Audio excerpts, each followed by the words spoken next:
తెలుగు సాహిత్యం దళితవాద కవిత్వం. వేరు చేయబడిన, ఖండించబడిన అనే అర్థాలలో దళిత పదం ఉంది. తెలుగులో దళిత సాహిత్యం 1985 ప్రాంతంలో ప్రారంభమై 1990 నుంచి తీవ్ర రూపం దాల్చింది. తెలుగుదేశంలో దళితులు పంచములు, హరిజనులు అరుంధతీ సుతులుగా పిలువబడుతున్నారు. చారిత్రక నేపథ్యం. శివతత్వసారంలో మల్లికార్జున పండితారాధ్యుడు శివభక్తుడైన దళితుడు. పూజకు అనర్హుడని, అతన్ని కులం తక్కువవాడుగా చూడొద్దని సిద్ధాంతం చేశాడు. ఉదాహరణకు చెన్నయ్య అనే దళితుడు శివభక్తుడై విముక్తి చెందినట్లు చూపాడు. పాల్కురికి సోమనాథుని పండితారాధ్య చరిత్రలో సామవేది కథ కూడా దళితుడైన పూజకు అనర్హుడని పేర్కొంది. వైష్ణవ మతంలోని ఒక ఆళ్వారు పంచమవర్ణంలో జన్మించిన తిరుప్పాణి పరమభక్తుడైన శ్రీరంగ క్షేత్రంలోనికి వెళ్ళకూడదని దూరంగా ఉండి భక్తి శ్రద్ధలతో దేవుని ప్రార్థిస్తాడు. ఆ తర్వాత రంగనాథుని ఆదేశానుసారం సారంగముని భుజాలపై దైవ సన్నిధికి చేరతాడు. అన్నమాచార్య సంకీర్తనలో కూడా రాజు నిద్ర బంటు నిద్ర ఒకటేనని, బ్రాహ్మణుడు ఉండే భూమి దళితుడుండే భూమి ఒకటేనని తెలిపాడు. శ్రీకృష్ణదేవరాయలు అముక్తమాల్యాదలోని మాలదాసరి కథ దళిత విషయం సూచించేదిగా ఉంది. నిమ్న వర్గాలు ఉద్ధరణ కోసం మహారాష్ట్రలో మొదటిసారిగా తిరుగుబాటు చేసిన వాడు జ్యోతిరావు పూలే. పూలే సత్యశోధక సమాజం స్థాపించాడు.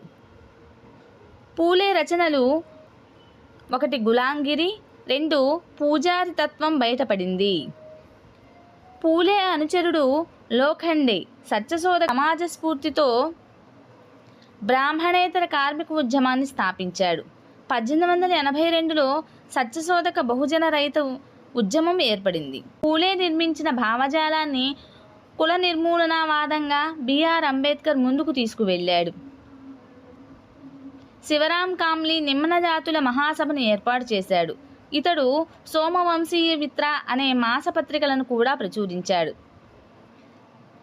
కర్మవీర్ షిండే దేశం నలుమూలలా పర్యటించి నారాయణ్ గణేష్ చందావర్కర్ సహకారంతో దళిత జాతులకు సేవా సంఘం స్థాపించాడు. బొంబాయిలో 1918 మార్చి 23, 24 తేదీల్లో మొట్టమొదటిసారిగా అఖిల భారత దళిత జాతుల సమావేశాలు ప్రారంభమయ్యాయి. అంబేద్కర్ 1924లో అస్పృశ్యత నివారణోద్యమాన్ని ప్రారంభించారు. అంబేద్కర్ రచనలు. సూత్రులంటే ఎవరు, అస్పృశ్యతలెవరు, కుల నిర్మూలన, భారతదేశంలో కులాలు మొదలైన గ్రంథాలు రాశాడు. కాన్హీరాం దళితుల రాజకీయ హక్కులను సాధించడం కోసం 1984లో బహుజన్ సమాజ్వాద్ పార్టీ స్థాపించాడు.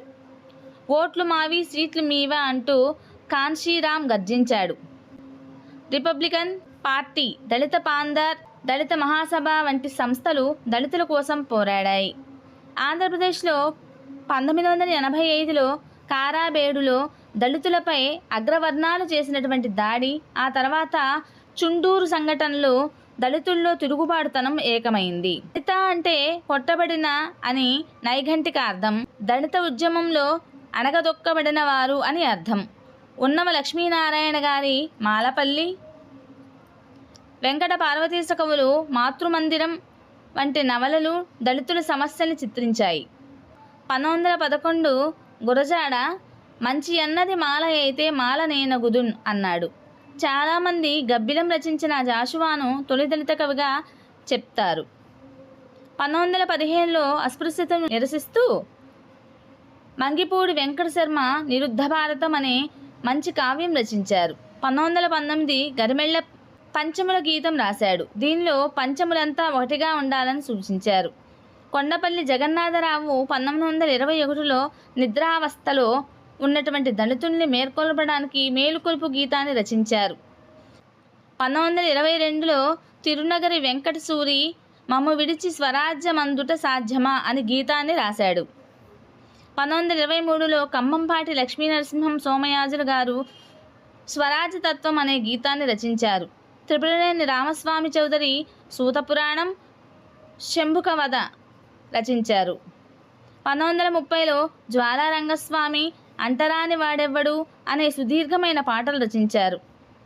1933లో పురిపండ అప్పలస్వామి గుడిలోన దైవమా అనే గేయం రాశారు. కుసుమధర్మన్న దళితుల చరిత్రను ప్రశ్నిస్తూ 1933లో హరిజన శతకం రాశారు. కొందరు కుసుమధర్మన్నని తొలి దళిత కవిగా పేర్కొన్నారు.